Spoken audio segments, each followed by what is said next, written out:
వివాహం అన్ని విషయంలో ఘనమైనది. Marriage is honourable in all part 6. So part 5 వరకు దేవుడు చాలా చాలా విషయాలు మనకు బోధించాడు. అవన్నీ కూడా మరొకసారి రివిజన్ చేసుకోండి. ఎవరికైనా ఏదైనా డిస్టర్బెన్సెస్ ఉంటే ఫ్యామిలీ లైఫ్లో ఈ లింక్స్ని షేర్ చేయండి. వాళ్ళని కూడా వినమనండి, బ్లెస్ కమ్మనండి. సో ఈ వాక్యము కూడా అందరికీ షేర్ చేయండి. సో మ్యారేజ్ అన్ని విషయాల్లో ఘనమైనది. నిన్న దేవుడు చెప్పాడు, చాలా విషయాలు కూడా మాట్లాడాడు. ఎలా హ్యాండిల్ చేయాలి, హెడ్ ఎవరు ఫ్యామిలీకి, దాని తర్వాత ఎవరు ఉండాలి, సో పిల్లలు పెళ్ళైన తర్వాత ఎలా ఉండాలి, వాళ్ళకు లైఫ్ ఎలా ఉండాలి, ఇవన్నీ కూడా దేవుడు బయలుపరిచాడు సంగతులన్నీ కూడా. సో ఒక కుటుంబము, ఆ కుటుంబం కట్టబడాలి అంటే అది దేవుడి వాక్యంతో కట్టబడాలి. సో అంతేకాని ఎలా పడితే అలా ఎవరు పడితే వాళ్ళు ఇన్వాల్వ్ అయ్యి ఆ కుటుంబాన్ని డిస్ట్రాయ్ చేయడానికి వీల్లేదని నా వాక్యం ద్వారా దేవుడు మాట్లాడాడు. చూద్దాము ఈరోజు వాక్యం ద్వారా ఏముందో. సో ఎఫెసీలకు రాసిన 5వ అధ్యాయం 28వ వచనము, అటువలనే పురుషులు కూడా తమ సొంత శరీరం వలె తమ భార్యలను ప్రేమింపబద్దలై ఉన్నారు. తన భార్యను ప్రేమించేవాడు తన్ను ప్రేమించుకొనుచున్నాడు. సో వైఫ్ అండ్ హస్బెండ్ మధ్య గొడవలు, కొట్లాటలు, లేకపోతే ఒకరినొకరు ద్వేషించుకోవడం, ఒకరినొకరు తిట్టుకోవడం, ఒకరినొకరు అసహించుకోవడం, ఒకరినొకరు బూతులు మాట్లాడుకోవడం, ఇవన్నీ చేయకూడదు. ఎందుకంటే సో పురుషుడు దేవుడి నుంచి వచ్చిందే, స్త్రీ దేవుడి నుంచి వచ్చిందే. సో కాబట్టి ఇద్దరు ఎంతగా అన్యోన్యంగా ఉంటే దేవుడికి అంతగా మహిమ కలుగుతుంది. కాబట్టి అందువల్లే పురుషులు కూడా తమ సొంత శరీరంలను వలె, సో ఏ పురుషుడైనా తన సొంత శరీరాన్ని ఎలాగైతే ఇష్టపడతాడో, ప్రేమించుకుంటాడో, తన భార్యను కూడా ఇష్టపడమని దేవుడు చెప్తున్నాడు. బద్దలై ఉన్నారు. తన భార్యను ప్రేమించేవాడు తన్ను ప్రేమించుకొనుచున్నాడు. తన శరీరమును ద్వేషించిన వాడు ఎవడూ లేడు. సో మన శరీరాన్ని మనం ఎలాగైతే ద్వేషించుకోమో, మన శరీరాన్ని మనం ఎలాగైతే ఇష్టపడతామో, మన శరీరాన్ని మనల్ని ఎలాగైతే పొగుడుకుంటామో, మన శరీరానికి మనం ఎలాగైతే లోబడతామో, అలాగే భార్య శరీరాన్ని కూడా ఇష్టపడాలి. అంటే భార్యను ఇష్టపడాలి అని దేవుడు చెప్తున్నాడు. తన శరీరంను ద్వేషించుకున్నవాడు లేడు, కానీ ప్రతివాడును దానిని పోషించి సంరక్షించుకొనును. మన క్రీస్తు శరీరముకు అవయములై ఉన్నాము గనక, అలాగే క్రీస్తు కూడా సంఘమును పోషించి సంరక్షించుచున్నాడు. సో మనందరం కూడా దేవుడికి శరీరంలో ఒక భాగం లాంటి వాళ్ళము. శరీరంలో నానా విధములైన అవయవాలు ఉన్నట్టు సో మనము కూడా సంఘానికి ఒక అవయవం లాంటి వాళ్ళము. సో అందరూ కూడా, నువ్వు నీ భార్యను తిడుతున్నావు అంటే నీ యొక్క దేవుడి యొక్క అవయవాన్ని తిడుతున్నట్టు, నీ భర్తను తిడుతున్నావంటే, బూతులు మాట్లాడుతున్నావు అంటే దేవుడి యొక్క అవయవాన్ని తిడుతున్నట్టు. ఎందుకంటే మనందరము శరీరంలో అవయవములై ఉన్నాము. ఎవరి శరీరము? క్రీస్తు శరీరంలో అవయవమై ఉన్నాము. కాబట్టి సో సంఘమును పోషించి సంరక్షించుచున్నాడు. ఈ హేతు చేత పురుషుడు తన తండ్రిని తల్లిని విడిచి తన భార్యను హత్తుకొనును, వారిద్దరూ ఏక శరీరం అగుదురు. ఒకసారి మ్యారేజ్ అయిందంటే భార్య భర్త ఇద్దరు ఏక శరీరము, ఏక మనస్సు, ఏక ఆలోచన ఉండాలి. ఒకసారి ఆడపిల్లకు పెళ్ళయిందంటే ఆ పోషకుడు, రక్షకుడు భర్త అవుతాడు, కానీ తల్లిదండ్రులు కాడు. ఒకసారి అబ్బాయికి పెళ్ళి అయిపోయిందంటే నెక్స్ట్ లైఫ్ అంతా కూడా తన భార్యతో గడుపుతాడు, తన పిల్లలతో గడుపుతాడు. సో ఇక్కడ ఏమంటున్నాడంటే దేవుడు, సో ఒకసారి మ్యారేజ్ అయిపోయిన తర్వాత they should not involve. So భార్య భర్త ఇద్దరు డిపెండ్ అయ్యేలాగా చూడాలి మనం ఎప్పుడైనా కూడా. ఒకవేళ భార్య కనుక పెళ్ళైన తర్వాత తల్లిదండ్రులకు నేను ఇది కొనుక్కోవాలనుకుంటున్నాను, ఇది నేను చేయాలనుకుంటున్నాను అని చెప్పినప్పుడు ఫస్ట్ ఆ తల్లిదండ్రులు ఏం చెప్పాలంటే, ఫస్ట్ నీ భర్తతో డిస్కస్ చేయమ్మా అని చెప్పాలి. ఇటు అబ్బాయి కూడా పెళ్ళైన తర్వాత అమ్మ నేను ఇది కొనుక్కోండి, నాన్న ఇది చేయాలనుకుంటే ఫస్ట్ మీ భార్యతో డిస్కస్ చేయండి. అలా ఎప్పుడైనా భార్య భర్తలు ఇద్దరిని కూడా ఒకరి మీద ఒకరు డిపెండ్ అయ్యేలాగా చేయాలి, ఒకరి మీద ఒకరు ఆధారపడేలాగా చేయాలి. అంతేకాని అన్నిట్లలో మేము వేలు పెట్టాలని కాదు. దానివల్ల ఇప్పుడు ఎక్కువ శాతం 90% డైవర్స్, అటు పేరెంట్స్ ఇటు పేరెంట్స్, వాళ్ళ బ్రదర్ సిస్టర్ వీళ్ళ బ్రదర్ సిస్టర్ ఇన్వాల్వ్ కావడం వల్లనే జరుగుతున్నాయి. అందుకే ఒకసారి మ్యారేజ్ అయిందంటే ఆ అమ్మాయికి ఆ పురుషుడే ఏం కావాలి? హెడ్ ఆఫ్ ది ఫ్యామిలీ కావాలి, తనే ఆధిపత్యం చెలాయించాలి. కాబట్టి సో వారిద్దరూ ఏక శరీరం అవుతారు. ఈ మర్మము గొప్పది. అయితే నేను క్రీస్తును గూర్చియు సంఘమును గూర్చియు చెప్పుచున్నాను. సో ఈ మర్మాలన్నీ గొప్పవి, తెలియదు. ఇవన్నీ కూడా తెలియక అందరూ కూడా డిస్టర్బ్ చేసుకుంటున్నారు. మెట్టుకు మీలో ప్రతి పురుషుడు తనను వలె తన భార్యను ప్రేమింపవలెను, భార్య అయితే తన భర్త యందు భయము కలిగి ఉండునట్లు చూచుకొనవలెను. సో భార్యను భర్త ఏం చేయాలట? తనను ఎలాగైతే ఇష్టపడుతున్నాడో, తనను ఎలాగైతే ప్రేమించుకుంటాడో, తనను ఎలాగైతే ఇష్టపడతాడో, అలాగే తన భార్యను కూడా అలాగే ఇష్టపడాలని దేవుడు చెప్తున్నాడు. కానీ భార్య ఏం చేయాలి? తన భర్త యందు భయము కలిగి ఉండాలి. సో భర్త అంటే భయభక్తులు కలిగి ఉండాలి. కానీ ఇప్పుడు భార్యలే భర్తను భయపెట్టేలాగా ఉంటున్నారు. అది కాదు, అది దేవుడి చిత్తము కాదు. సో దేవుడి చిత్త ప్రకారము first head of the family God, దేవుడు వస్తాడు. సెకండ్ హస్బెండ్ వస్తాడు, తర్వాత వైఫ్, తర్వాత childrens. This is the hierarchy. ఈ హైరార్కీలో నడవాలి ఎప్పుడైనా కూడా. సో 2 కొరింథీయులకు రాసిన 6 అధ్యాయం 14 మీరు అవిశ్వాసులతో జోడుగా ఉండకుడి, నీతికి దుర్నీతికి ఏమి సాంగత్యము. అవిశ్వాసులతో జోడిగా ఉండకుడి. ఒక ఒక విశ్వాసి అయిన భార్య, ఒక విశ్వాసి అయిన పురుషుడు కావచ్చు, స్త్రీ కావచ్చు, విశ్వాసి అయిన వాళ్ళతోటే వివాహం జరిపించుకోవడం బెస్ట్. ఎందుకంటే సో ఇద్దరు విశ్వాసులు ఉంటేనే గొడవలు కొట్లాటలు అవుతున్నాయి. సో ఒక విశ్వాసి పెళ్లి చేసుకున్నారనుకో, వాళ్ళ సాంప్రదాయాలు వీళ్ళ సాంప్రదాయాలు వేరు. కాబట్టి దేవుడు ఏమంటున్నాడు, మీరు విశ్వాసులైతే విశ్వాసులనే పెళ్లి చేసుకోండి, అది ఉత్తమం అంటున్నాడు. ఎందుకంటే ఆ విశ్వాసంలో ఉన్న వాళ్ళు కూడా అవిశ్వాసులుగా మారిపోవచ్చు. ఎందుకంటే మనం ఒకటే కులం, ఒకటే మతం, ఒకటే భాష వాళ్ళు పెళ్లి చేసుకుంటేనే పడట్లేదు, వాళ్ళకి కనపడట్లేదు. ఇంకెక్కువ గొడవలు వస్తాయి, ఇంకెక్కువ డిస్టర్బెన్సెస్ వస్తాయి మ్యారేజ్ లైఫ్లో. అందుకే మీరు అవిశ్వాసులతో జోడుగా ఉండకూడి, నీతికి దుర్నీతికి ఏమి సాంగత్యము, వెలుగునకు చీకటికి ఏమి పొత్తు, క్రీస్తును ఏమి సంబంధము, అవిశ్వాసితో విశ్వాసకి పాలెక్కడిది. సో అందుకే వైఫ్ హస్బెండ్ ఇద్దరు కూడా విశ్వాసంలో ఎదగాలి. ఒకసారి పెళ్ళైన తర్వాత విశ్వాసంలో ఎదగాలి. పెళ్ళి కాకముందుకు ఒకవేళ నువ్వు విశ్వాసివైతే విశ్వాసినే పెళ్లి చేసుకోవాలి. అంతేకాని అవిశ్వాసితో పెళ్లి చేసుకున్నప్పుడు నీలో ఉన్న విశ్వాసం కూడా వెళ్ళిపోతుంటుంది. కాబట్టి మ్యారేజ్ విషయంలో దేవుడు ఈ ఒక్క విషయంలో జాగ్రత్తగా ఉండమంటున్నాడు. అవిశ్వాసులతో జోడుగా ఉండకూడి, క్రీస్తును బెలియల, అవిశ్వాసతో విశ్వాసకి పాలెక్కడిది అని అంటున్నాడు దేవుడు. సో మ్యారేజ్ విషయంలో ఇది ఒక జాగ్రత్తగా చేసుకోండి అని అంటున్నాడు. దేవుని ఆలయం నాకు విగ్రహములతో ఏమి పొందిక, మనము జీవం గల దేవుని ఆలయమై ఉన్నాము. అందుకు దేవుడిలాగూ సెలవిచ్చుచున్నాడు, నేను వారిలో నివసించి సంచరింతును, నేను వారి దేవుడైన యుందును, వారు నా ప్రజలై యుందురు. సో మనం జీవం గల దేవుణ్ణి. సో మన శరీరం ఆయనకు ఆలయమై ఉంది. సో మన శరీరం ఆలయమై ఉంది. సో అందరి శరీరం కూడా ఆలయమే. సో నువ్వు భర్తను తిడుతున్నావు, అది దేవుడి యొక్క శరీరం. నీ భార్యను తిడుతున్నావు, దేవుడి యొక్క శరీరము, దేవుడి యొక్క బిడ్డలను. సో ఇవన్నీ కేర్ఫుల్గా మనం ఆలోచించాలి. 2 కొరింథీయులకు రాసిన 6 అధ్యాయం 17 కావున మీరు వారి మధ్య నుండి బయలువేడలి ప్రత్యేకంగా ఉండుడి, అపవిత్రమైన దానిని ముట్టకుడిది, ప్రభువును చెప్పుచున్నాడు. సో అందుకే అవిశ్వాసులతో వివాహము జరిపించుకోకూడదు, అపవిత్రమైన వాటిని ముట్టకూడదు, ప్రభువు చెప్పుచున్నాడు. మరియు నేను మిమ్మును చేర్చుకొందును, మీకు తండ్రినై యుందును, మీరు నాకు కుమారులను కుమార్తెలనై యుందురని. చూడండి, నేను మిమ్మల్ని చేర్చుకుంటున్నాను, నేను మీ అందరికీ తండ్రిని, మీరు నా కుమారులను. అంటే పురుషులందరినీ కూడా దేవుడు కుమారులుగా యాక్సెప్ట్ చేస్తున్నాడు, స్త్రీలందరినీ కూడా కుమార్తెలుగా యాక్సెప్ట్ చేస్తున్నాడు. సర్వశక్తి గల ప్రభువు చెప్పుచున్నాడు. సో ఇప్పుడు పురుషుణ్ణి పెళ్లి చేసుకున్నావు, నువ్వు పురుషుణ్ణి తిడుతున్నావు, ద్వేషిస్తున్నావు, దూషిస్తున్నావు నీ భర్తను. సో ఆయన ఎవరి కుమారుడు? దేవుడి యొక్క కుమారుడు. నీ భార్యను పెళ్లి చేసుకున్నావు, ఆమెను కాళ్ళతో తంటున్నావు, తిడుతున్నావు, లేకపోతే బూతులు మాట్లాడుతున్నావు, హింసిస్తున్నావు, చిత్రహింసలు పెడుతున్నావు. ఆమె ఎవరు? దేవుడి యొక్క కుమార్తె. సో ఇద్దరు కూడా, భార్య అయినా దేవుడి యొక్క కుమార్తె, భర్త అయినా దేవుడి యొక్క కుమారుడే, ఇద్దరు దేవుడి నుంచి వచ్చిన వాళ్ళే. సో నువ్వు ఎవరిని తిట్టినా కూడా దేవుని మీద ఎఫెక్ట్ దేవుడు నిన్ను సీరియస్గా తీసుకుంటాడు. అందుకే తిట్టేటప్పుడు జాగ్రత్తగా ఉండాలి, అంటే మాట్లాడేటప్పుడు జాగ్రత్తగా ఉండాలి. ఎవరిని పడితే వాళ్ళని తిట్టద్దు. వాళ్ళు ఎవరు పిల్లలమాట, మనం సర్వశక్తి గల ప్రభువు చెప్పుచున్నాడు. సో ప్రతిరోజు నీ భర్తను భార్యను తిడుతున్నావు, గొడవలు వేసుకుంటున్నావు, సో ఉచితార్థంగా మాటలు అంటున్నావు. సో మనం ఎవరిని కించపరిచినట్టు దేవుణ్ణి కించపరిచినట్టు. ఇలాంటి వాళ్ళు పరలోక రాజ్యానికి వెళ్తారా? వెళ్ళరు. సో బైబిల్లో కూడా రాశాడు, గయ్యాలితనంతో ఉన్న వాళ్ళు కూడా పరలోకానికి రారు. సో ఎవరైతే శాంతి సమాధానంతో ఉంటారో వాళ్ళే వస్తారు. అందుకే వైఫ్ అండ్ హస్బెండ్ ఒక 30 years లైఫ్ ఉంటుంది, 40 years లైఫ్ ఉంటుంది. ఆ 30-40 years లైఫ్లో కంప్లీట్గా ద్వేషమే ఉన్నదనుకోండి, ద్వేషించే వాళ్ళు పరలోకానికి వెళ్ళారు.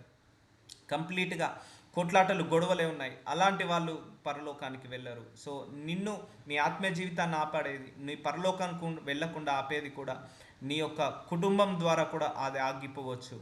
కాబట్టి ఈ విషయంలో కేర్ఫుల్గా ఉండండి అంటున్నాడు. సో అందుకే వాక్యానుసారంగా కట్టుకోండి అంటున్నాడు. ఇప్పుడు భర్త అవిశ్వాసంలో ఉన్నాడా? భార్య విశ్వాసంలో ఎదిగేలాగా సాయం చేయాలి. ఒకవేళ భార్య అవిశ్వాసంలో ఉందా, భర్త విశ్వాసంలో ఎదిగేలాగా సాయం చేయాలి. పిల్లలు కూడా విశ్వాసంలో ఎదిగేలాగా సాయం చేయాలి.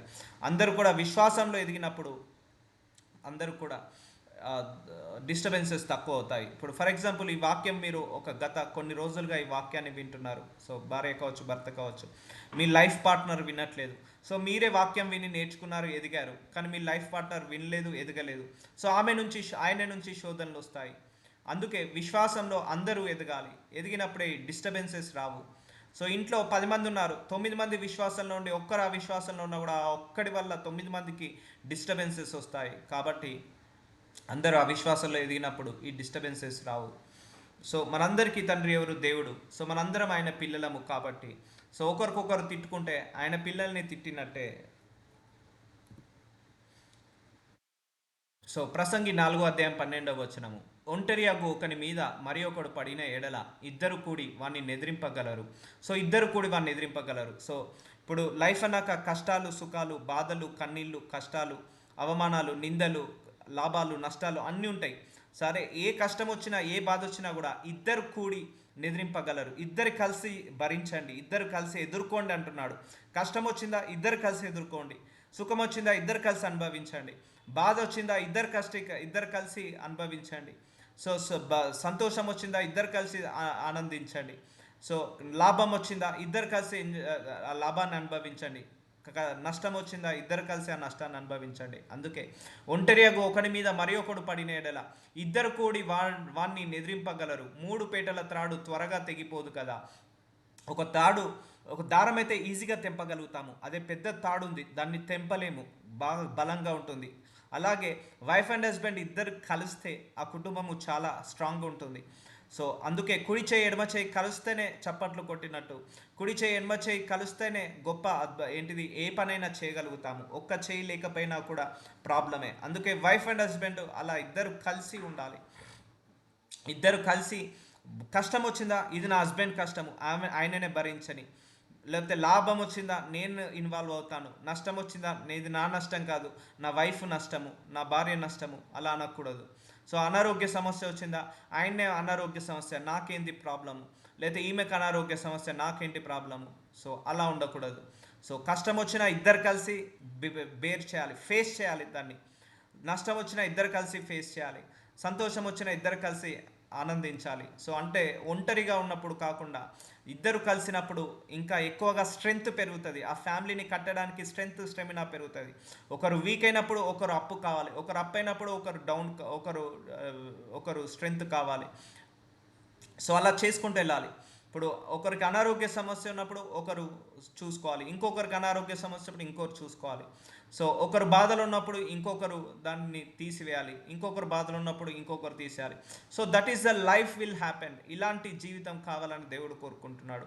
ఇప్పుడు ఒక దారాన్ని తెంపడానికి ఒకరు సరిపోతుంది, అదే 3 పేటల త్రాడు త్వరగా తెగిపోదు. ఎప్పుడైతే ఇద్దరు కలిసి ఉంటారో, ఇద్దరు కలిసి కట్టుగా పని చేసి పెడతారో, ఏదైనా కూడా ఇద్దరు కలిసి కట్టుగా చేయాలి.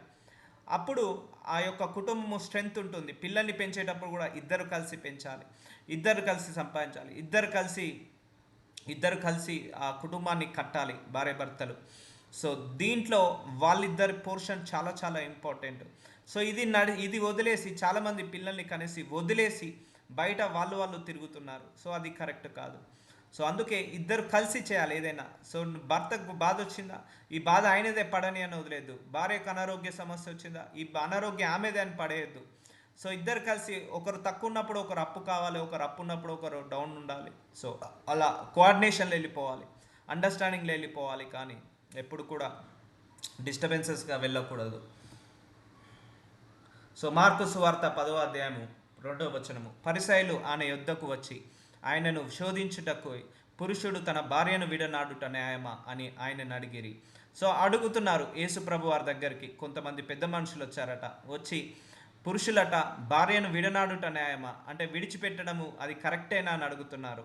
అందుకు ఆయన మోషే మీకేమీ ఆజ్ఞాపించనని వారిని అడగగా, మోషే ధర్మశాస్త్రంలో రాశాడు భార్యను విడిచిపెట్టచ్చా, లేకపోతే భర్తను విడిచిపెట్టద్దా, విడిచిపెడితే ఎలాంటి పరిస్థితుల్లో విడిచిపెట్టాలి అని దేవుడు రాసిపెట్టాడు మోషే ద్వారా.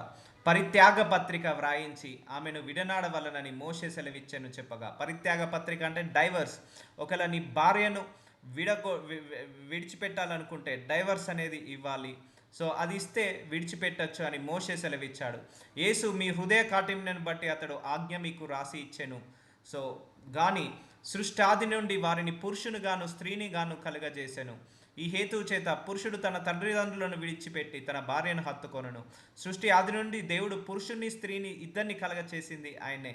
సో కాబట్టి పురుషుడు భార్యను హత్తుకున్నప్పుడు వారిద్దరు శరీరమై ఉందరు గనుక వారికి ఇద్దరుగా నుండక ఏక శరీరంగా నుందరు. ఇక్కడ దేవుడి యొక్క ఉద్దేశం ఏంటంటే, ఒకసారి భార్య భర్తలు పెళ్లి చేసుకున్న తర్వాత ఎవరు కూడా విరగొట్టద్దు. కానీ ఇప్పుడు దగ్గరుండి ఎవరైతే పెళ్లి చేస్తున్నారో, అటు పేరెంట్స్ ఇటు పేరెంట్స్, అటు బ్రదర్స్ ఇటు బ్రదర్స్, సో వాళ్ళే దగ్గరుండి విడగొడుతున్నారు. సో ఒకసారి భార్య భర్తలకు పెళ్ళేందంటే they should be patch up together. వాళ్ళిద్దరూ కలిసి జీవించాలి, ఎవరు విడగొట్టద్దు. చాలామంది కూడా విడగొడతారు. ఏక శరీరం ఉందరు గనక వారికి ఇద్దరుగా నుండక ఏక శరీరంగా నుందరు. ఒకసారి మ్యారేజ్ ఏంటంటే ఇద్దరు ఏక శరీరం, there not to only one అట. పెళ్ళైన తర్వాత భార్య భర్త ఇద్దరు కారట, ఒక్కరేనట. వాళ్ళిద్దరి శరీరము ఏక శరీరం అట. ఇద్దరి ఆలోచనలు ఏక ఆలోచనలట. ఇద్దరి ఆత్మ ఏకాత్మనట. Before marriage they are two, one male and female, wife and husband. But after marriage they are the one అట గాడ్ చెప్తున్నాడు. కాబట్టి దేవుడు జతపరిచిన వారిని మనుష్యుడు వేరుపరచకూడదని వారితో చెప్పాను.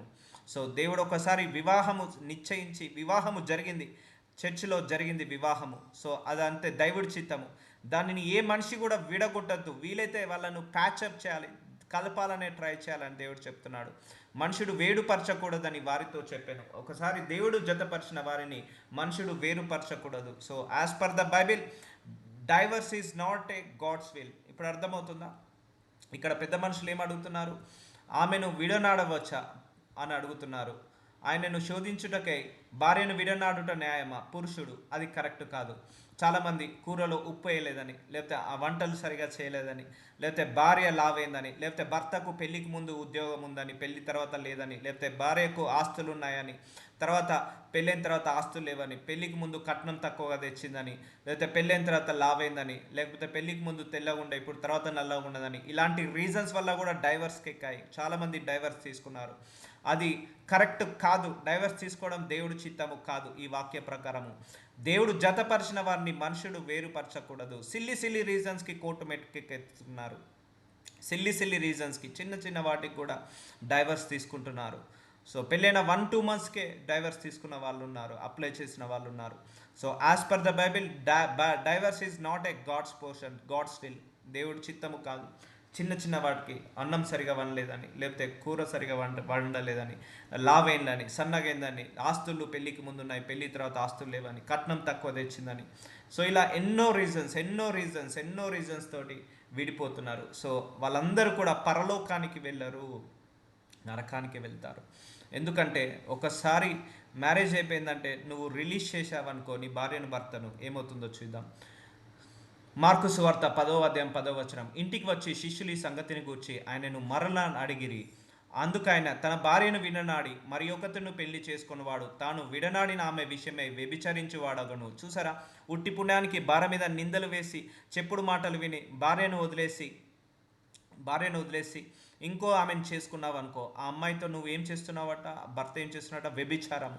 పరలోకానికి వ్యభిచారులు వెళ్తారా? వెళ్ళరు. సో పరలోకానికి నరహత్య చేసేవాళ్ళు, వ్యభిచారం చేసేవాళ్ళు, సో అంటే ఇల్లీగల్ రిలేషన్తో సమానము. ఒకసారి మ్యారేజ్ అయిన తర్వాత ఎలాంటి తప్పులు, పొరపాట్లు, దోషాలు లేకున్నా కూడా కొంతమంది వాంటెడ్గా వదిలించుకోమని అక్రమ సంబంధాలు పెట్టుకొని డైవర్స్ ఇస్తారు. చూసారా, అలాంటి వాళ్ళు పరలోకానికి వెళ్ళరు, నరకానికి వెళ్తారని దేవుడు చెప్తున్నాడు. అందుకైన తన భార్యను విననాడి మరి ఒక్కతని పెళ్లి చేసుకొనును వాడు తాను విడనాడిన ఆమె విషయమై వ్యభిచరించువాడగును. మరియు స్త్రీ తన పురుషుని విడనాడి, ఒకవేళ స్త్రీ కూడా పురుషుని విడనాడి అంటే అన్వాంటెడ్ రీజన్స్ తోటి డైవర్స్కి అప్లై చేసింది, డైవర్స్ తీసుకున్నది, మరి ఒకరిని పెళ్లి చేసుకునేలా ఆమె వ్యభిచరించదగుదని వారితో చెప్పాను. ఇప్పుడు భార్య భర్తలు కలిసి ఉన్నారు, వాళ్ళు డైవర్స్ తీసుకొని ఇంకొకరిని చేసుకున్నారు అనుకో, వాళ్ళు ఇద్దరు కూడా ఇంకొకరితో వ్యభిచారం చేస్తున్నట్టు అని అంటున్నాడు దేవుడు. సో వ్యభిచారులు పరలోకానికి వెళ్ళరు. సో ఈ ఒక్క రీజన్ వల్ల కూడా వాళ్ళు నరకానికి వెళ్ళాల్సి వస్తుంది. అందుకే ఇప్పుడు భూలోకంలో ఇల్లీగల్ రిలేషన్స్ ఎందుకు ఎక్కువయ్యాయి? అపవాదిల దగ్గరుండి భార్య భర్తల మధ్య డిస్టర్బెన్స్ పెట్టిస్తున్నాడు. అందుకే భార్య భర్తలు సుఖంగా ఉన్న, సంతోషంగా ఉన్న అపవాది ఓర్చుకోలేడు, మనుషులు కూడా ఓర్చుకోలేరు. అందుకే ఎవరో ఒకరు వారి ద్వారా, అత్త ద్వారా కావచ్చు, మామ ద్వారా కావచ్చు, లేకపోతే అక్క ద్వారా కావచ్చు, చెల్లి ద్వారా కావచ్చు, ఇంటి పని మనిషి ద్వారా కావచ్చు, ఇంటి ముందటి వాళ్ళ ద్వారా కావచ్చు, ఇంటి వెనుక వాళ్ళ ద్వారా కావచ్చు, ఎవరొకరి ద్వారా భర్త గురించి చెడుగా చెప్పి, భార్య గురించి చెడుగా చెప్పి, ఇద్దరి మధ్య గొడవలు పుట్టించి డైవర్స్ దాకా తీసుకెళ్ళి, లేకపోతే ఇల్లీగల్ రిలేషన్స్ పెట్టుకొని, సో దాని తర్వాత ఇలా డైవర్స్ తీసుకొని ఇంకొకరు పెళ్లి చేసుకొని వ్యభిచారం లాగా అవుతున్నారు. సో ఇదంతా దేవుడికి విరుద్ధము. So entire world will be like that only. World మొత్తం ఇలాగే తయారైంది. సో వీళ్ళందరూ పరలోకానికి వెళ్తారా? జస్ట్ ఇక్కడ ఆన్సర్ ఉంది. సో వ్యభిచారులు పరలోకానికి వెళ్ళరు, కానీ ఇలాంటి వాళ్ళు భర్తను కావాలనే లేనిపోని చెప్పి విడగొట్టి లేకపోతే విడిచిపోయి డైవర్స్ తీసుకొని ఇంకొకరిని పెళ్లి చేసుకున్న వాళ్ళంతా కూడా ఇంకొక పురుషుడితో ఇంకొక స్త్రీతో పాపం చేసినట్టు, వ్యభిచారం చేసినట్టు. అలాంటి వాళ్ళను దేవుడు ఎంకరేజ్ చేయడు. సో మేలుకు 1 కొరింథీయులకు రాసిన 16వ అధ్యాయం 13వ వచనం, మేలుకగా ఉండుడి, విశ్వాసమందు నిలకడగా ఉండుడి. సో మేలుకగా ఉండాలి. మ్యారేజ్ లైఫ్లో చాలామంది చాలా రకాలుగా చెప్తారు, చాలామంది చాలా రకాలుగా ఉంటారు. సో మన కుటుంబము మనం కలిసి కట్టుకోవాలి అన్న ఇంటెన్షన్ భార్యకు భర్తకు ఉండాలి. సో మేలుకగా ఉండాలి, అలర్ట్గా ఉండాలి. సో విశ్వాసమందు నిలకడగా ఉండుడి, పౌరుషం గలవారై ఉండుడి, బలవంతులై ఉండుడి, బలహీనపడద్దు. కష్టం వచ్చినా బాధ వచ్చినా ధైర్యంగా ఫేస్ చేయాలి, ఎదుర్కోవాలి, బలవంతులై ఉండుడి. మీరు చేయు కార్యములన్నీ ప్రేమతో చేయుడి. హెబ్రీలకు రాసిన 13వ అధ్యాయం 4వ వచనము, వివాహము అన్ని విషయములలో ఘనమైనది గాను పాన్పు నిష్ఫలమైనది గాను ఉండవలెను. వేశ్య సంగతులను వ్యభిచారులకును దేవుడు తీర్పు తీర్చును. వివాహమట దేవుడు సృష్టిలో మనిషికి ఇచ్చిన ఆశీర్వాదాలు నేను చాలా చెప్పాను. ఇల్లు కొనుక్కోవడం, కారు కొనుక్కోవడం, ఉద్యోగము, హీలింగు, డెలివరెన్సీ, లేకపోతే పిల్లలు కనడము, లేకపోతే ప్రమోషను, జాబు, బిజినెస్ అన్నీ ఉన్నాయి. దాంట్లోపాటు మ్యారేజ్ కూడా. సో వీటన్నిటిలో ఘనమైనదట దేవుడి చిత్తానికి వివాహము అట. సో వేశ్య సంగులకును వ్యభిచారులకును దేవుడు తీర్పు తీర్చును. సో పెళ్ళికి ముందు కానీ పెళ్ళి తర్వాత కానీ ఇల్లీగల్ రిలేషన్ పెట్టుకున్న, సో నీ యొక్క అపవిత్ర కార్యాలకు అప్పచెప్పిన దేవుడు తీర్పు తీరుస్తాడు. సో అందుకే ఆ తీర్పులోకి వెళ్లకుండా ఆగాలి. కాబట్టి సొంత భార్యకు భర్త లోబడాలి, సొంత భర్తకు భార్య లోబడాలి. సో అది దేవుడి చిత్తము.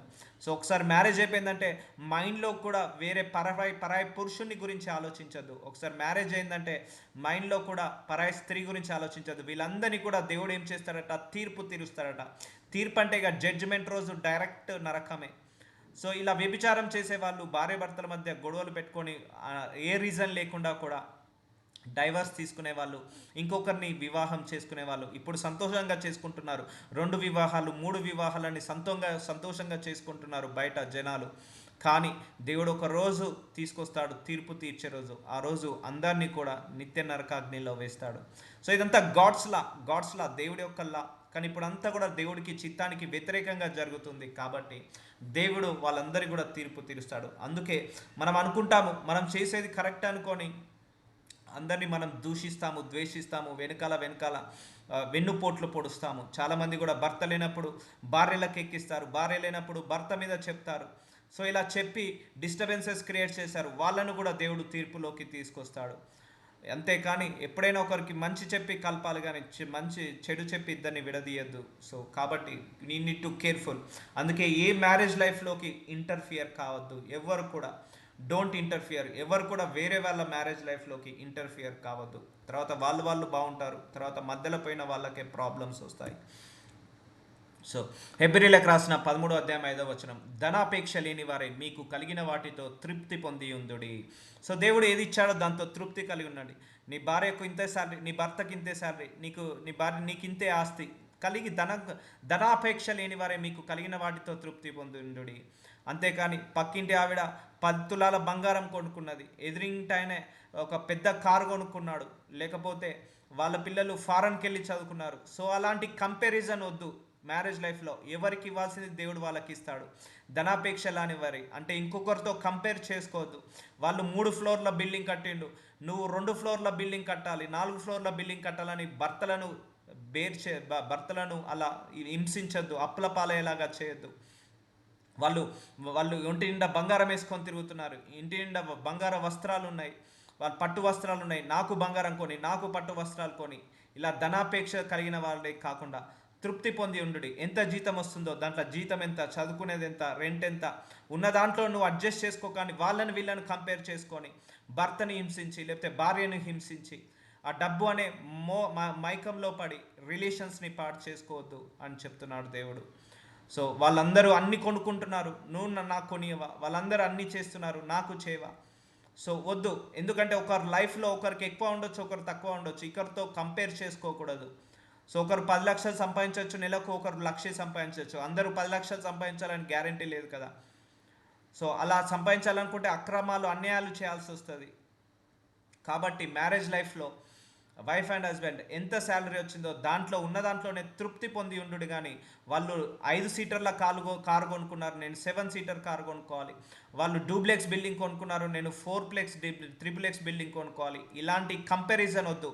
పక్క వాళ్ళ కుటుంబంతో కంపారిజన్ చేసుకోవద్దు. నీ శాలరీ ఎంత వస్తుంది, నీకు ఎన్ని ఖర్చులు ఉన్నాయి, ఎన్ని ఇరుకులు ఉన్నాయి, ఎన్ని ఇబ్బందులు ఉన్నాయి, ఎన్ని అవసరాలు ఉన్నాయి, ఎంత చదువుకించాలి పిల్లలకు. So never compare your life with others. ఇంకొకరితో కంపేర్ చేసి అప్పుల పాలు కావద్దంటున్నాడు దేవుడు. ధనాపేక్ష లేని వారే మీకు కలిగిన వాటితో తృప్తి పొంది ఉండు. నిన్ను ఏమాత్రము విడువను, నిన్ను ఎన్నడను ఎడబాయనని ఆయనే చెప్పాను కదా. ఆయనే మనల్ని విడిచిపెట్టానని చెప్పాడు, ఆయనే ఎడబాయనని చెప్పాడు. కాబట్టి ధనాపేక్ష లేకుండా ఉన్న దాంట్లో తృప్తి పొందండి. చాలామంది వైఫ్ భర్తను సుఖంగా తిననియరు, త్రాగనియరు. ఎంత తెచ్చినా నాకు బంగారం కొని, పట్టు వస్త్రాలు కొని, నెలకు 5,000 షాపింగ్, 10,000 షాపింగ్ ఇవ్వు, లేకపోతే నాకు ఈ ఇల్లు కొని, ఆ ఇల్లు కొని అని భర్తను వేధిస్తుంటా అంటారు భార్యలు. దానివల్ల తను ఎక్కడో అక్కడ అప్పులు తెచ్చి తిప్పలు పడాల్సి వస్తుంది. సో ఇలాంటిదన్నీ కాకుండా ఉన్న వాటిలో తృప్తి పొంది ఉండు. అందుకే నీ కుటుంబము పక్క కుటుంబం వైపు కన్నెత్తి కూడా చూడొద్దు ఎప్పుడైనా కూడా. చాలామంది కంపారిజన్, మా అక్కకు ఇన్ని తులాల బంగారం ఉంది, మా చెల్లెకు ఇన్ని తులాల బంగారం ఉంది, మా అక్కకు ఇన్ని జాగాలు ఉన్నాయి, మా చెల్లెకు ఇన్ని పట్టు వస్త్రాలు ఉన్నాయి, లేకపోతే మా అన్నకు ఇది ఉంది, మా అన్నకు అది ఉంది, ఆ ఎదిరింటోళ్ళకి ఇన్ని ఉన్నాయి, పక్కింటోళ్ళకి ఇన్ని ఉన్నాయి. ఇలా కంపేర్ చేసి అప్పులు తీసుకొచ్చి అనేకమైన శోధనలో పడతారు. సో జాగ్రత్త. సో కంపేర్ చేసుకోవద్దు. దేవుడు నీకు నీ కుటుంబానికి ఎంతో కొంత ఇచ్చాడు, ఇచ్చిన దాంట్లో తృప్తి పడండి అంటున్నాడు దేవుడు, తృప్తి పడండి అంటున్నాడు.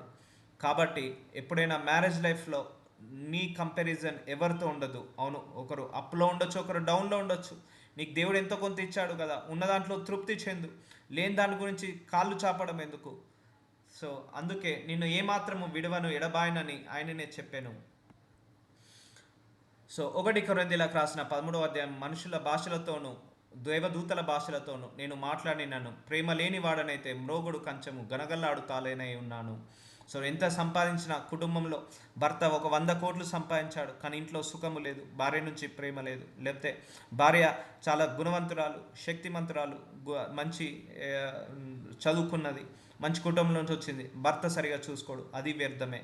సో ఏది నీకు ఎన్ని స్కిల్స్ ఉన్నా, ఎంత టాలెంట్ ఉన్నా కూడా ఇంట్లో శాంతి, సమాధానము, ప్రేమ ఇద్దరి భార్య భర్తల మధ్య లేకపోతే అది వేస్ట్ అని అంటున్నాడు దేవుడు. సో 1 కొరింథీయులకు రాసిన 13వ అధ్యాయం 2వ వచనం, ప్రవచించు కృపావరము కలిగి మర్మములన్నీ జ్ఞానమంతయు ఎరిగిన వాడనైనను, కొండలను పెకలింపగల పరిపూర్ణ విశ్వాసం గలవాడనైనను, ప్రేమ లేని వాడనైతే నేను వ్యర్థుడను. నీకెంత స్కిల్ ఉన్నా, ఎంత టాలెంట్ ఉన్నా, నెలకెంత సంపాదించినా, నీ కుటుంబంలో మాత్రము శాంతి సమాధానము లేకపోతే, ప్రేమ లేకపోతే, అండర్స్టాండింగ్ లేకపోతే అదంతా కూడా వ్యర్థం అంటున్నాడు. సో 1 కొరింథీయులకు రాసిన 13వ అధ్యాయం 3వ వచనం, బీదల పోషణ కొరకు నా ఆస్తి అంతయు ఇచ్చినను, కాల్చబడుటకు నా శరీరమును అప్పగించినను, ప్రేమ లేని వాడనైతే నాకు ప్రయోజనం ఏమీ లేదు. సో మ్యారేజ్ లైఫ్లో లవ్ అనేది ఉండాలంటున్నాడు. నువ్వెంత ఆస్తుపాస్తులు సంపాదించి, ఎంత ఖర్చు పెట్టినా, నీ బిడ్డల్ని కూడా ఎంతగా నువ్వు చదివించినా, నీ భార్యకి ఎంత కొనిచ్చినా, నువ్వెంత కొనుక్కున్నా కూడా ఇంట్లో ఇద్దరి మధ్య లవ్ అండ్ ఎఫెక్షన్ లేకపోతే అవన్నీ కూడా వేస్ట్ అంటున్నాడు. ప్రేమ దీర్ఘకాలము సహించును. సో వైఫ్ అండ్ హస్బెండ్ మధ్య ప్రేమ అనేది ఉండాలి. అప్పుడు ఎందుకంటే ఒకరు తప్పు చేసినప్పుడు ఒకరు సర్దుకపోతారు, ఒకరు తప్పు చేసినప్పుడు ఒకరు మిస్అండర్స్టాండింగ్స్ని తీసివేస్తారు. ప్రేమ దీర్ఘకాలము సహించును, దయ చూపించును. ప్రేమ మత్సరపడదు, ప్రేమ డంబముగా ప్రవర్తింపదు, అది ఉప్పొంగదు. సో చూసారా, ఇప్పుడు భర్త భార్యను ప్రేమిస్తున్నారు, ఇష్టపడుతున్నారు అనుకోండి. సో వాళ్ళ తప్పులు కనపడాయి, లోపాలు కనపడాయి. ఒకళ్ళు ద్వేషిస్తున్నారు అనుకోండి, వాళ్ళు మంచి చేసినా కూడా తప్పే అనిపిస్తుంది, వాళ్ళు మంచిగా వండినా కూడా తప్పుగానే అనిపిస్తుంది. సో వీటన్నిటికంటే ముందు సో భార్య భర్తల మధ్య లవ్ అండ్ ఎఫెక్షన్ ఉండాలంటున్నాడు. సో అందుకే ప్రేమ, శాంతి, సమాధానం.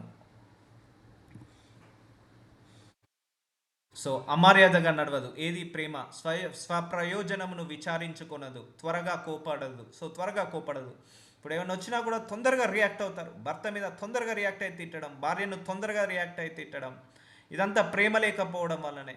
అమర్యాదగా నడవదు, ఒకరికొకరు రెస్పెక్ట్ ఇవ్వకపోవడం, ఈ అపకారమునకు మనస్సులో ఉంచుకొనదు, దుర్నీతి విషయంలో సంతోషపడక సత్యమునందు సంతోషించను. ఉంటాయి, భార్యనక కొన్ని తప్పులు పొరపాట్లు చేస్తుంది, భర్తనక కొన్ని తప్పులు పొరపాటు చేస్తుంది. ఒకరినొకరు బ్లేమ్ చేసుకోవడం కాదు, ఒకరి మీద ఒకరి ప్రేమ ఉంటే ఆ తప్పులు పొరపాట్లు కూడా కప్పివేసి కోపం అనేది రాదు. సో ఓకే, ఇట్స్ ఓకే, ఏదో తెలుసో తెలియకొచ్చేసింది, ఏదో తెలుసో తెలియకొచ్చేసిందని కప్పిపుట్టుకుంటారు. అదే ఈ భార్య భర్తలు సర్దుకుపోయి ఉంటారు, కానీ మూడో పర్సన్ ఇన్వాల్వ్ అవుతారు చూసారా, అప్పుడు గొడవలు స్టార్ట్ అవుతాయి. అందుకే ఎవరైనా పర్లేదు, ఒకసారి మ్యారేజ్ అయిందంటే భార్య భర్తల మధ్య ఇటు పేరెంట్స్ ఇన్వాల్వ్ కావద్దు, అటు పేరెంట్స్ ఇన్వాల్వ్ కావద్దు. ఒకప్పుడు జరిగేది, కానీ ఇప్పుడైతే చాలా డిజాస్టర్ ఉంటుంది. సో ఇవన్నీ కూడా మనము సందర్భానుసారంగా నడిపించాలి. దుర్నీతి విషయమే సంతోషపడక సత్యమందును సంతోషించును, అన్నిటిని తాలుకొనును, అన్నిటిని నమ్మును, అన్నిటిని నిరీక్షించును, అన్నిటిని ఓర్చును. ఏది ప్రేమ అనేది ఉంటే ఇవన్నీ జరుగుతాయి. ప్రేమ శాశ్వత కాలం ఉండును, ప్రవచనములైనను నిరర్ధకములైనను, భాషలైనను నిలిచిపోను, జ్ఞానమైనను నిరర్ధకమవును. సో ప్రేమ అనేది ఎప్పుడు కూడా నిలిచిపోతుంది. కాబట్టి so there is the have good healthy family life, మంచి హెల్తీ ఫ్యామిలీ లైఫ్ని దయచేయండి. ఒకసారి ఒక 5 పిల్లలు ఉన్నారు, వాళ్ళకు పెళ్ళి ఏంటంటే 5 కుటుంబాలు అవుతాయి. ఎవరి కుటుంబం వాళ్ళదే, ఒకరి కుటుంబంలో ఒకరు ఇంటర్ఫియర్ కావద్దు. అంటే ఒకరికి కష్టం వచ్చినప్పుడు చూసుకోవాలి, తప్పనను కాదనను. సో 5 కుటుంబాలు ఆశీర్వదించబడాలని నేను అనను.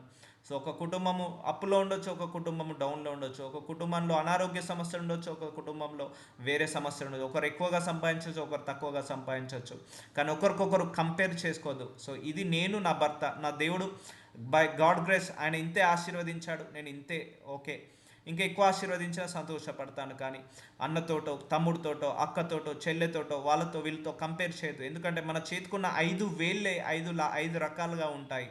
అందుకే ఎవరి జీవితం కూడా ఒకేలాగా ఉండదు, 5 రకాలుగా ఉంటుంది జీవితం కూడా. సో ఎప్పుడు కూడా కంపేర్ చేసుకోకండి.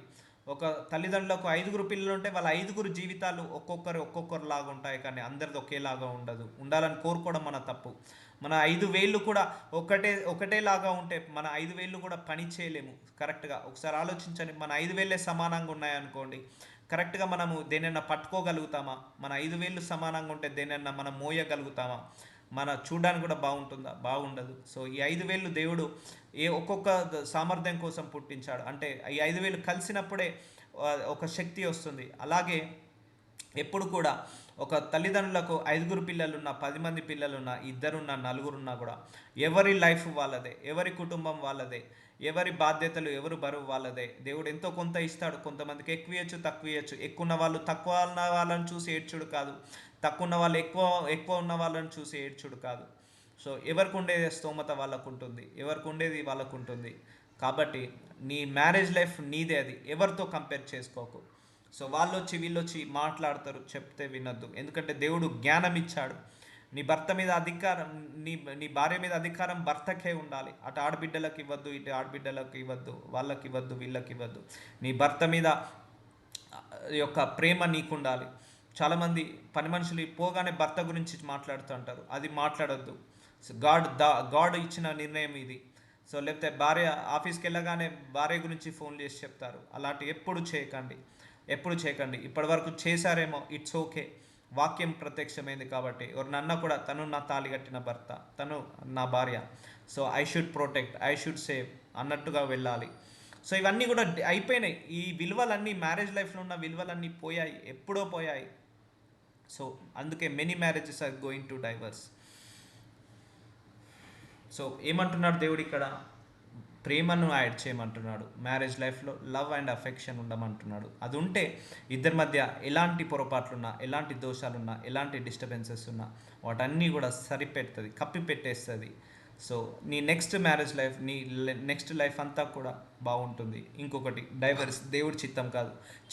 చిన్న రీజన్స్ కూడా డైవర్స్ ఇవ్వడం. ఇంతకుముందు దేవుడు చెప్పాడు, ఒకసారి మనిషి జతపడ్డ వాళ్ళను దేవుడు జతపరిచిన వాళ్ళను మనిషి విడదీయద్దు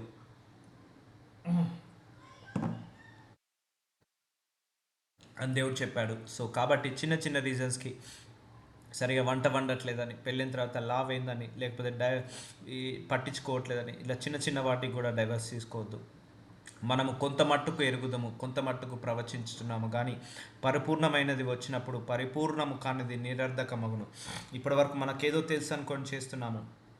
నేను పిల్లవాడిని అయి ఉన్నప్పుడు పిల్లవాని వలె మాట్లాడితేని, పిల్లవాని వలె తలంచితిని, పిల్లవాని వలె యోచించిని. ఇప్పుడు పెద్దవాడినై పిల్లవాని చేష్టలు మానివేసి తిని. ఒకసారి పెళ్ళయిందంటే you are the enough maturity. చాలామంది కూడా ఈమె నా చిన్న పిల్ల, ఇంకా పెళ్ళైనాక కూడా వాడికి ఏం తెలియదు, వాడు చిన్నోడు, ఆమెకి ఏం తెలియదు, ఆమె నా కూతురు చిన్నపిల్ల. ఒకసారి మ్యారేజ్ కాకముందుకు, మ్యారేజ్ ఎప్పుడు చేస్తారండి? 26, 27, 28 ఆ time. It's a enough maturity. So పెళ్ళైనాక కూడా ఇంకా చిన్నపిల్లలు చేసేలాగా మారద్దు, మెచ్యూర్గా ఆలోచించాలి. సో అలా చిన్నపిల్ల అనుకున్నప్పుడు పెళ్లి చేయడం మానేయాలి ఎప్పుడైనా కూడా. ఇంకా వాడు చిన్నపిల్లోడు, ఇంకా వాడు చిన్నోడు, ఆమె చిన్నది అని ఇలాంటి మాటలు వింటుంటా అంటాం మనము. సో చిన్నపిల్లలకు పెళ్ళిళ్ళు చేస్తారా? చేయరు కదా. ఒక మెచ్యూరిటీ లెవెల్ వచ్చినప్పుడు పెళ్లి చేస్తారు. ఒకసారి పెళ్ళిందంటే you are the one responsibility. So handle చేయగలగాలి, ఇటు భర్తను, లేకపోతే భార్యను, ఫ్యామిలీ లైఫ్ని, ఫైనాన్షియల్స్ని, కుటుంబాన్ని, పిల్లల్ని, అన్నిటినీ హ్యాండిల్ చేయాలి. సో భార్య అలా హ్యాండిల్ చేయగలగాలి. అంటే ఇల్లుని చూసి ఇల్లాలని చూడమంటారు. సో ఇల్లుని చక్కబెట్టుకోవడం, మంచి వంట వండడం, లేకపోతే భర్తను చూసుకోవడం, పిల్లల్ని చూసుకోవడం. అలాగే భర్త కూడా పిల్లల్ని పెంచి పోషించడం, ఇంటిని చూసుకోవడం, ప్రొటెక్ట్ చేయడం, సెక్యూర్ చేయడం, ఇవన్నీ కూడా వాళ్ళు మెచ్యూర్డ్గా చేయాలి. ఇంకా పెళ్ళైనాక కూడా, పిల్లలు పుట్టినాక కూడా వాళ్ళు చిన్న పిల్లలు తెలియదు, వాళ్ళకి చేసుకోరాదు, వాళ్ళకు వండుకోరాదు, వాళ్ళు చూసుకోరాదు అని ఇంకా ఇంకా ఇన్వాల్వ్ అవుతారు. సో అప్పుడు చిన్నపిల్లలాగా ఉన్నారు. పెద్దవాడినైనప్పుడు పిల్లవాని చేష్టలు మానివేయాలి. సో అందుకే మెచ్యూరిటీ లెవెల్ ఉండాలి. ఇవన్నీ నేర్పాలి పిల్లలకు, ఎడ్యుకేట్ చేయాలి. పెళ్ళి కావడానికి 1 year అయినా పర్లేదు, ఆ 1 year మొత్తం ఇవే నేర్పించాలి. సో ఎలా ఉండాలంటే ఒక భర్తకు ఒక భార్య, ఒక భార్యకు భర్త పర్ఫెక్ట్ ఇవ్వాలి. అందుకే భార్య భర్తలు ఇద్దరు మేడ్ ఫర్ ఈచ్ అదర్ అంటారు. కాబట్టి సో అలా మేడ్ ఫర్ ఈచ్ అదర్ లాగా దేవుడే జతపరుస్తాడు. ఒక అమ్మాయి ఈరోజు పుట్టిందంటే అబ్బాయి ఎక్కడో ఒక దగ్గర పుట్టి ఉంటాడు. ఒక అబ్బాయి పుట్టాడంటే ఆ అబ్బాయిలో నుంచి గుణగణాలను తీసి దేవుడు ఒక అమ్మాయిని పుట్టిస్తాడు. తెలుసా?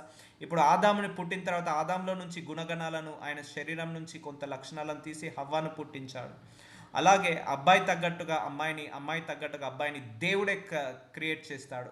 ఒక సమయం వచ్చినప్పుడు వాళ్ళను వీళ్ళను కలుపుతాడు. అందుకే వాళ్ళు ఏ దేశంలో ఉన్నా, ఏ రాష్ట్రంలో ఉన్నా, ఏ ఊరిలో ఉన్నా కూడా మ్యారేజ్ ఎవరో ఒకరి ద్వారా, పెద్దల ద్వారానో, వాళ్ళ ద్వారానో, ఫ్రెండ్స్ ద్వారానో వచ్చి ఆ టైంకి వివాహము జరిగిపోతుంది. మనం అలాగే చూస్తాం కదా. ఇటు ఈమె తెలియదు, ఆయనే తెలియదు, కానీ ఒక టైం వచ్చినప్పుడు ఇద్దరు ఏకమవుతారు. ముక్కు ముఖం తెలియదు ఇద్దరిది కూడా, కానీ మనుషులు మేము పెళ్లి చేసినాం అంటారు. కానీ పెళ్ళిళ్ళు మనం పుట్టక ముందుకే స్వర్గంలో నియమించబడతాయి. So marriages are made in heaven అంటారు. కాబట్టి సో అవి పెళ్ళిళ్ళు మనం నిర్ణయించబడతాయి దేవుడి చేత. ఆ సమయం వచ్చినప్పుడు అందరినీ కలుపుతాడు, ఇటు పేరెంట్స్ని, అటు పేరెంట్స్ని, ఈ ఫ్రెండ్ సర్కిల్ని, ఆ ఫ్రెండ్ సర్కిల్ని కలిపి ఒక ఇద్దరిని కలిపి, ఒక 100 మంది కలిసి ఒక ఇద్దరిని కలుపుతారు. 100 మంది కలిసి ఒక ఇద్దరిని కలుపుతారు. అదే వివాహము. అది ముందుగానే దేవుడి చిత్త ప్రకారం జరుగుతుంది. సో అలా కలిసిన బంధాన్ని ఇంకొకరు విడతీయడానికి వీలు లేదు. సో ఇవన్నీ కూడా ఎనఫ్ మెచ్యూరిటీ లెవెల్ ఉండాలి మ్యారేజ్ లైఫ్లో. సో ఇప్పుడు అద్దములో చూచినట్టుగా సూచనగా చూచుచున్నాము, అప్పుడు ముఖాముఖిగా చూతము. ఇప్పుడు కొంత మట్టిగా ఎరిగి ఉన్నాను, అప్పుడు నేను పూర్తిగా ఎరగబడిన ప్రకారము పూర్తిగా ఎరుగుతాను. So will continue tomorrow. Lord Jesus, I thank you so much for your mercy. Thank you so much for your glory. Thank you so much for your grace, my Lord. నజరుడైన యేసు నామములో మరొకసారి వాక్యం ద్వారా మాట్లాడి, ఇంకా వాక్యం మ్యారేజ్ లైఫ్లో ఇంకా ఏమేమి డిస్టర్బెన్సెస్ ఉన్నాయి, ఎలా డీల్ చేయాలి అన్నీ మీరు చెప్పారు. ప్రేమగా డీల్ చేయమని చెప్పారు. ఇద్దరు కలిస్తే దేనైనా సాధించవచ్చు అని చెప్పారు అయ్యా. డైవర్స్ ఇవ్వడం నీ చిత్తము కాదని చెప్పారు అయ్యా. గొప్ప గొప్ప వాక్యాలు ఈరోజుతో మాట్లాడి, మాకు కూడా మాట్లాడి, ఈరోజు కూడా మాకు కొత్త విషయాలను మాకు నేర్పించావు. ఇవన్నీ తెలిసి కూడా మేము తప్పులు చేస్తున్నామయ్యా. అయ్యా ఈ వాక్యం అనేక మందికి షేర్ కావాలి, అనేక మంది వినగలగాలి. విని అనేక డైవర్స్లు ఆగిపోవాలి, అనేకమైన పెళ్లిలో ఉన్న డిస్టర్బెన్సెస్ ఆగిపోవాలని నజరుడైన యేసు నామములో ప్రార్థిస్తున్నాను తండ్రి. Amen, amen, amen.